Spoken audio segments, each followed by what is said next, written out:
Treatment ಕೊಡೋಕ್ಕೆ ಸಹಾಯ ಇದೆ. ಅಂದಹಾಗೆ ಮಹಾಕುಂಭದ ನೇತ್ರ ಸೇವೆ ವಿಭಾಗದಲ್ಲಿ ಅತಿ ಹೆಚ್ಚು ಬೆಂಗಳೂರಿಗರ ಸೇವೆ ಸಲ್ಲಿಸುತ್ತಿದ್ದಾರೆ.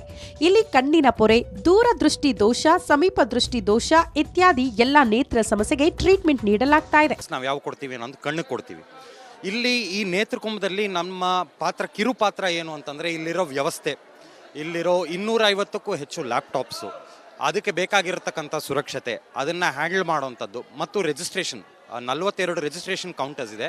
ಈ ಕೌಂಟರ್ಸ್ ಈ ಪರಿಪೂರ್ಣ ಪ್ರಾಸೆಸ್ ಸ್ಮೂತಾಗಿ ಹೋಗುವಂಥದ್ದು ನಮ್ಮ ಜವಾಬ್ದಾರಿಯಾಗಿದೆ. ಹಾಗೂ ನನ್ನ ತಮ್ಮ ಗಿರಿಧರ್ UK ಕೂತ್ಕೊಂಡು ಈ ಸಾಫ್ಟ್ವೇರ್ನ ಬಂದು ಕನ್ಸೆಪ್ಷಲೈಸ್ ಮಾಡಿ ಅದನ್ನು ಡಿಸೈನ್ ಮಾಡಿ ಕ್ಯಾಂಪ್ ಶುರು ಆಗೋದಕ್ಕೆ ಒಂದು 6 ತಿಂಗಳು ಮುಂಚೆ ಆ ಸಾಫ್ಟ್ವೇರ್ನ ಡೆವಲಪ್ ಮಾಡಿ ಅದನ್ನು ಟೆಸ್ಟ್ ಮಾಡಿ ಇಲ್ಲಿ ನಾವು ಫೀಲ್ಡ್ ರೋಲ್ಔಟ್ ಅಂತ ಏನು ಕರಿತೀವಿ ಆ ಫೀಲ್ಡ್ ರೋಲ್ಔಟ್ನ ಮಾಡಿ ಅದಕ್ಕೆ ಬೇಕಾಗಿರತಕ್ಕಂಥ ಸಣ್ಣ ಸಣ್ಣ ಚೇಂಜಸ್ ಮಾಡಿ ಅದನ್ನು ಇಲ್ಲಿ ಲೈಟ್ ಡಿಪ್ಲಾಯ್ಮೆಂಟ್ ಮಾಡೋಂಥ ಕೀರ್ತಿ ಕಂಪ್ಲೀಟಾಗಿ ಗಿರಿಧರ್ಗಿದೆ.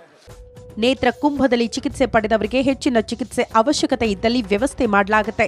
ದೇಶದ 250 ಆಸ್ಪತ್ರೆಗಳಲ್ಲಿ ಉಚಿತ ನೇತ್ರ ಚಿಕಿತ್ಸೆಗೆ ಎಲ್ಲಾ ರೀತಿಯ ವ್ಯವಸ್ಥೆ ಮಾಡಿರೋದು ಗಮನ ಸೆಳೀತಾ ಇದೆ. ಸನಾತನಿಗಳ ಸಂಗಮದಲ್ಲಿ ಯಾತ್ರಿಕರಿಗೆ ದೇಶದ ವೈದ್ಯ ಸಿಬ್ಬಂದಿಯಿಂದ ಸೇವೆ ಸಿಗ್ತಾ ಇರೋದಕ್ಕೆ ಜನ ಕೂಡ ಖುಷಿ ವ್ಯಕ್ತಪಡಿಸಿದ್ದಾರೆ.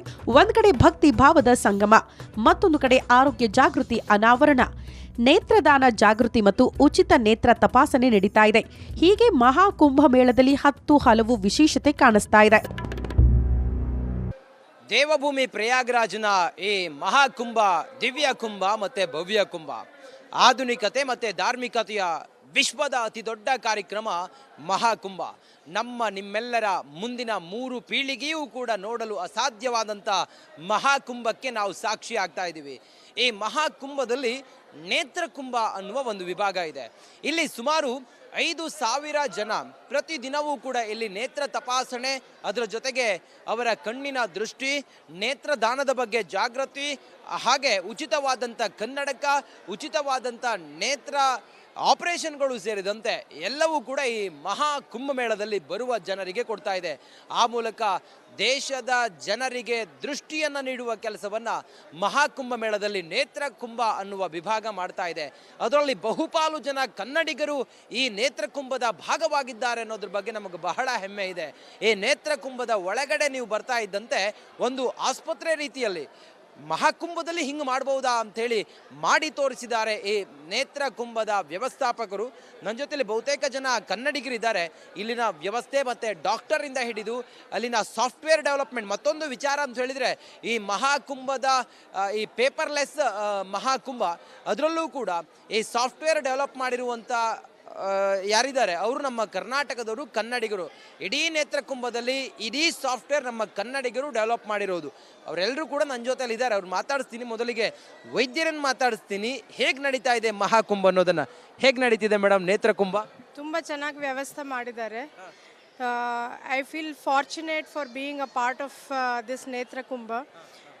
ಒಂದು ಹಾಸ್ಪಿಟಲಲ್ಲಿ ಯಾವ ರೀತಿಯಲ್ಲಿ ಪ್ರೆಷರ್ ಚೆಕ್ ಮಾಡೋದು, ಕಣ್ಣಿನ ಪವರ್ ಚೆಕ್ ಮಾಡೋದು, ಕನ್ನಡಕ ಕೊಡೋದು, ಕಣ್ಣು ಒಳಗಡೆ ಏನಾದರೂ ತೊಂದರೆ ಇದೆಯಾ, ಕಣ್ಣಿನ ಮುಂದುಭಾಗದಿಂದ ಹಿಂದ್ಗಡೆ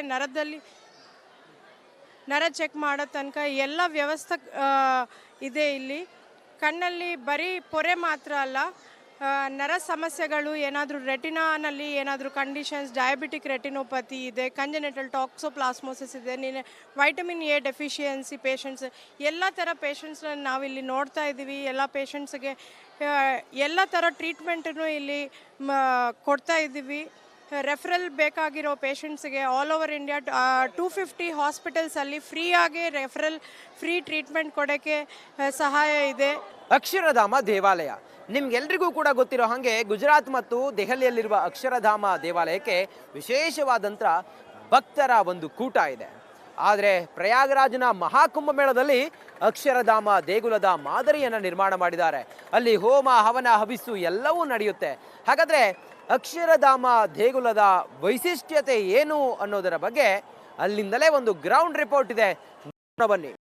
ಭಾರತದ ಮೇಲೆ ಆಕ್ರಮಣಗಳು ವಿದೇಶಿಗರಿಂದ ಆದಂಥ ಸಮಯದಲ್ಲಿ ಅಥವಾ ಮೊಘಲರು ಮಗದೊಬ್ರು ಭಾರತದ ಸನಾತನ ಸಂಸ್ಕೃತಿಯನ್ನ ಹಾಳುಗೆಡವಿದಂಥ ಸಮಯದಲ್ಲಿ ಭಾರತವನ್ನ ಅಥವಾ ಭಾರತದಲ್ಲಿ ಮತ್ತೆ ಹಿಂದೂಗಳನ್ನ ಒಗ್ಗೂಡಿಸಿದ್ದು ಅಥವಾ ಭಾರತೀಯತೆಯನ್ನ ಉಳಿಸಿದ್ದು ಹಲವಾರು ಸಾಧು ಸಂತರು.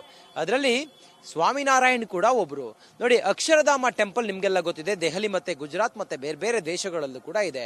ಪ್ರಯಾಗ್ರಾಜ್ನ ಮಹಾಕುಂಭ ಮೇಳದಲ್ಲಿ ಅಕ್ಷರಧಾಮ ಟೆಂಪಲ್ ಅನ್ನ ಇಲ್ಲಿ ನಿರ್ಮಾಣ ಮಾಡಿದ್ದಾರೆ. ನೋಡಿ, ಒಳಗಡೆ ಬಂದ ತಕ್ಷಣ ನಿಮಗೆ ಕಾಣಸಿಗೋದು ಸ್ವಾಮಿನಾರಾಯಣ್ ಅವರ ಒಂದು ಪುತ್ಥಳಿ ಕಾಣಸಿಗುತ್ತೆ. ಅದಾದ ನಂತರ ಯಾರ್ಯಾರದಿದೆ ಅನ್ನೋದನ್ನು ನೀವು ಗಮನಿಸ್ತಾ ಇದ್ದೀರಿ. ನೋಡಿ, ಸ್ವಾಮಿನಾರಾಯಣ್ ಅವರ ಅಕ್ಷರಧಾಮದ ಒಳಗಡೆ ಬಂದಾಗ ನಿಮಗೆ ಕಾಳಿದಾಸ್ ಅವರು ಕಾಣಲಿಕ್ಕೆ ಸಿಗ್ತಾರೆ, ರಾಮಾನುಜಾಚಾರ್ಯ ಕಾಣ್ಲಿಕ್ಕೆ ಸಿಗ್ತಾರೆ, ಹಾಗೆ ನಾರದ ಹೆಂಗಿದ್ರು ಅನ್ನೋದ್ರ ಬಗ್ಗೆ ನಿಮಗೆ ಪುತ್ಥಳಿಗಳು ಕಾಣ್ಲಿಕ್ಕೆ ಸಿಗುತ್ತೆ. ಆ ಕಡೆಯಲ್ಲಿ ಶಂಕರಾಚಾರ್ಯರು ಕಾಣ್ಲಿಕ್ಕೆ ಸಿಗ್ತಾರೆ, ಹಾಗೆ ಕನಕದಾಸರು ಕಾಣ್ಲಿಕ್ಕೆ ಸಿಗ್ತಾರೆ. ಅವೆಲ್ಲವೂ ಕೂಡ ನಮ್ಗೆ ಒಳಗಡೆ ಬಂದಾಗ, ಅಕ್ಷರಧಾಮದ ಒಳಗಡೆ ಬಂದಾಗ ನಮಗೆ ನೋಡ್ಲಿಕ್ಕೆ ಸಿಗುತ್ತೆ. ಒಂದು ತುಳಸಿ ಕಟ್ಟೆ ಇದೆ. ಆ ತುಳಸಿ ಕಟ್ಟೆಯಿಂದ ನೀವು ಒಳಗಡೆ ಬಂದಾಗ ಇಲ್ಲಿ ಒಂದು ಮಂಟಪದ ರೀತಿಯಲ್ಲಿ ಇದೆಯಲ್ಲ, ಈ ಮಂಟಪದಲ್ಲಿ ಪ್ರತಿದಿನವೂ ಕೂಡ ಅಕ್ಷರಧಾಮದ ಸ್ವಾಮಿನಾರಾಯಣ ಮತ್ತೆ ದೇವರಿಗೆ ಪೂಜೆಗಳೆಲ್ಲವೂ ಕೂಡ ನಡೆಯುತ್ತೆ. ಅದೆಲ್ಲವನ್ನು ಕೂಡ ನಾನು ತೋರಿಸ್ತೀನಿ. ಈ ಮಂಟಪ ಎಷ್ಟು ಚೆನ್ನಾಗಿದೆ ನೋಡಿ, ಇಲ್ಲಿರುವಂಥ ಹೂಗಳು ಅವೆಲ್ಲವನ್ನು ಕೂಡ ಈ ಮಹಾಕುಂಭದ ವಿಶೇಷವಾಗಿ ಇಲ್ಲಿ ಅಕ್ಷರಧಾಮದ ಈ ಒಂದು ಮಂಟಪವನ್ನೇನು ಕಟ್ಟಿದ್ದಾರೆ ಅಥವಾ ಅಕ್ಷರಧಾಮದ ಈ ವಿಶೇಷವಾದಂಥ ಟೆಂಪಲ್ ಏನಿದೆಯಲ್ಲ ಅದರನ್ನ ಇಲ್ಲಿ ಮರು ನಿರ್ಮಾಣ ಮಾಡಿರೋದು ಮಹಾಕುಂಭ ಮೇಳದಲ್ಲಿ ಇಲ್ಲಿ ನಿರ್ಮಾಣ ಮಾಡಿರೋದು. ನಾನು ಒಳಗಡೆ ಹೋಗ್ತೀನಿ. ಒಳಗಡೆ ಇಲ್ಲಿ ಅರ್ಚಕರು ಕೂಡ ಇದ್ದಾರೆ, ಅವ್ರನ್ನು ಕೂಡ ಮಾತಾಡಿಸ್ತೀನಿ. ಮತ್ತೆ ಹೊರಗಡೆಯಿಂದ ನೋಡಿ, ಅಕ್ಷರಧಾಮ ನೀವು ದೆಹಲಿಯಲ್ಲಿ ನೋಡಿದ್ರೆ ಅದೆಷ್ಟು ದೊಡ್ಡ ದೇವಸ್ಥಾನ, ಅದೇ ರೀತಿಯ ದೇವಸ್ಥಾನವನ್ನ ಇಲ್ಲೂ ಕೂಡ ನಿರ್ಮಾಣ ಮಾಡಿದ್ದಾರೆ. ದೆಹಲಿಯ ಅಕ್ಷರಧಾಮದ ದೇವಸ್ಥಾನ ಇದೆಯಲ್ಲ ಬಹಳ ವಿಶೇಷವಾದಂಥ ದೇವಸ್ಥಾನ. ತಾವು ಯಾರಾದರೂ ದೆಹಲಿ ಹೋಗಿದ್ದಿದ್ರೆ ಅಲ್ಲಿ ನಿಮಗೆ ಆ ದೇವಸ್ಥಾನ ಹೇಗಿದೆ ಅನ್ನೋದು ಗೊತ್ತಾಗುತ್ತೆ. ಒಳಗಡೆ ಬಂದಾಗ ನಿಮಗೆ ಅಕ್ಷರಧಾಮದ ಒಳಗಡೆ ದೇವರ ಸನ್ನಿಧಾನ ಹೆಂಗಿತ್ತು ಅದೇ ರೀತಿಯ ಒಂದು ಸನ್ನಿಧಾನ ಇಲ್ಲಿ ನೋಡೋದಕ್ಕೆ ಸಿಗುತ್ತೆ. ಗಣಪತಿ ಆರಂಭದಲ್ಲಿ ನೀವು ನೋಡಿದ್ರೆ ಆನಂತರ ಶಿವ ಪಾರ್ವತಿಯರನ್ನ ನೋಡ್ತೀರಿ, ಅದಾದ ನಂತರ ಕೃಷ್ಣ ರಾಧೆಯರನ್ನ ನೋಡ್ತೀರಿ, ಅನಂತರ ಸ್ವಾಮಿನಾರಾಯಣವರ ಚಿತ್ರವನ್ನು ತಾವಲ್ಲಿ ನೋಡ್ತೀರಿ, ಅವರ ಪರಂಪರೆ ಹೆಂಗಿತ್ತು ಅನ್ನೋದ್ರ ಬಗ್ಗೆ ನೋಡ್ತೀರಿ, ವಿಷ್ಣು ಪಾರ್ವತಿಯನ್ನ ನೋಡ್ತೀರಿ, ಅನಂತರ ರಾಮ ಹಾಗೆ ಸೀತೆ ಹಾಗೆ ಹನುಮಂತನ ಚಿತ್ರವನ್ನ ತಾವಿಲ್ಲಿ ನೋಡ್ತೀರಿ. ಒಟ್ಟಾರೆ ಅಕ್ಷರಧಾಮ ಒಂದು ವಿಶೇಷವಾದಂಥ ದೇವಸ್ಥಾನ ದೆಹಲಿ ಮತ್ತೆ ಗುಜರಾತ್ನಲ್ಲಿದೆ. ಈ ಮಹಾಕುಂಭ ಮೇಳದಲ್ಲಿ ಅಕ್ಷರಧಾಮವನ್ನ ಇಲ್ಲಿ ನಿರ್ಮಾಣ ಮಾಡಿರುವುದು. ಬಹುತೇಕ ಜನ ಇಲ್ಲಿಗೆ ಬಂದವರು ಅಕ್ಷರಧಾಮ ಟೆಂಪಲ್ ಮಹಾಕುಂಭದ ಈ ಒಂದು ಮಂದಿರಕ್ಕೆ ಬಂದು ಹೋಗ್ತಾರೆ. ಇಲ್ಲಿ ವಿಶೇಷ ಪೂಜೆ ಪರಿಕ್ರಮಗಳು ನಡೆಯುತ್ತೆ, ಹೋಮ ಹವನಗಳು ನಡೆಯುತ್ತೆ. ಅದು ವಿಶ್ವ ಶಾಂತಿಗಾಗಿ. ಅಂದು ಮೊಘಲರ ದಾಳಿಯಿಂದ ತತ್ತರಿಸಿದ್ದಂಥ ಸನಾತನವನ್ನ ಉಳಿಸಿದ್ದು ಸ್ವಾಮಿನಾರಾಯಣ್ ಅವರು. ಅದೇ ರೀತಿಯಾಗಿ ಅವರ ಅಕ್ಷರಧಾಮ ಪರಂಪರೆ ಮಹಾಕುಂಭದಲ್ಲೂ ಕೂಡ ಮುಂದುವರೆದಿದೆ. ಪ್ರಯಾಗ್ರಾಜ್ನ ಮಹಾಕುಂಭ ದೇಶದ ಎಲ್ಲಾ ಸನಾತನಿಗಳ ಸಮಾಗಮ. ಅಸ್ಸಾಂನ ಈ ಅಖಾಡ ಇದೆಯಲ್ಲ, ಈ ಅಖಾಡದಲ್ಲಿ ಕಾಮಾಖ್ಯ ದೇವರ ಮಂದಿರವನ್ನ ನಿರ್ಮಾಣ ಮಾಡಿದ್ದಾರೆ. ಹಾಗಾದ್ರೆ ಅಸ್ಸಾಂನ ಟೆಂಟ್ನಲ್ಲಿ ಇರುವಂತ ಸನಾತನಿಗಳ ಸಮಾಗಮ, ವೈಶಿಷ್ಟ್ಯ ಇದೆಲ್ಲವೂ ಕೂಡ ಹೇಗಿದೆ ಗೊತ್ತಾ? ರಿಪಬ್ಲಿಕ್ ಕನ್ನಡ ಗ್ರೌಂಡ್ ರಿಪೋರ್ಟ್ ಮಾಡಿದೆ ಅಸ್ಸಾಂನ ಕುಟೀರದಿಂದ. ಈ ವರದಿ ನೋಡಿ.